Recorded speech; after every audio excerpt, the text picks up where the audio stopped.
భారీ వరదలతో అమెరికా విలువెల్లాడుతోంది. వందల ఇళ్లు నీట మునిగాయి. అయోవా రాష్ట్రంలో దాదాపు వారం రోజుల నుంచి భారీ వర్షాలు పడుతూ ఉండడంతో చాలా కౌంటీలు జలమయమయ్యాయి. దీంతో ప్రజలు ఇళ్లను వదిలి సురక్షిత ప్రదేశాలకు తరలి వెళ్తూ ఉన్నారు. రాక్ వ్యాలీ ప్రాంతంలోని వందలాది ఇళ్లు పూర్తిగా నీట మునిగాయి. భారీ వర్షాల కారణంగా ఎక్కడ పడితే అక్కడ వర్షపు నీరు నిలిచిపోయింది.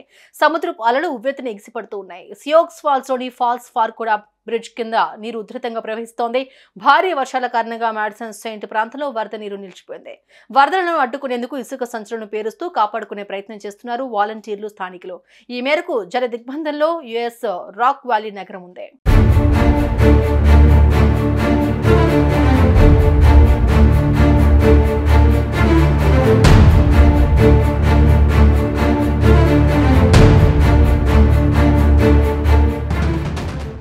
ఎడతెరిపి లేకుండా కుండపోత వర్షాలు కురుస్తూ ఉండడం వల్ల అమెరికాలో వరదలు తీవ్ర రూపం దాల్చాయి. ఈ దెబ్బకు Iowa, south Dakota, Minnesota, Nebraska రాష్ట్రాలు వరద బీభత్సంతో అల్లాడిపోతున్నాయి. దాదాపు 30 లక్షల మంది ప్రజలు ఈ వరదల కారణంగా ఇబ్బందులు పడుతూ ఉన్నారు.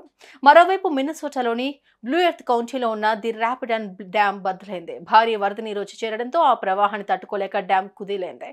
దీంతో అక్కడి ప్రజలను సురక్షిత ప్రాంతాలకు తరలించారు. ఈ డ్యామ్ ని పరిశీలించిన అధికారులు ఇది కొంతమేర దెబ్బతిందని, దాని ఎడమ వైపు భాగంలో గోడ బద్దలైందని పేర్కొన్నారు.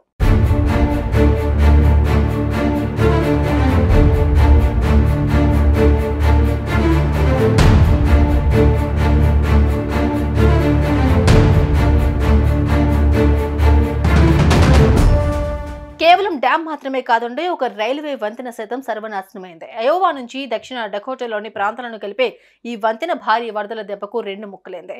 అటు స్పెన్సర్ నగరంతో పాటు క్లే కౌంటీలకు ఇతర ప్రాంతాలతో పూర్తిగా సంబంధాలు తెగిపోయాయి. రోడ్లని జలమయం కావడం, మరికొన్ని నీటి ప్రవాహం దాటికి తెగిపోవడం వల్ల నగరాల మధ్య అనుసంధానం తెగింది. ఈ వరద బీభత్సం గురించి అయోవా గవర్నర్ కిమ్ రెనాల్డ్స్ మాట్లాడుతూ 1993 తర్వాత ఇలాంటి భయానక పరిస్థితుల్ని ఇప్పుడే చూస్తున్నామన్నారు. నగరంలోని ప్రధాన వ్యాపారాలు మూతపడ్డాయని, ఆసుపత్రులను సైతం ఖాళీ చేయించామని వెల్లడించారు. మరోవైపు అయోవాలోని 2 కౌంటీలు నీట మునగగా సౌత్ డకోటా రాష్ట్రంలో ఎమర్జెన్సీ ప్రకటించారు.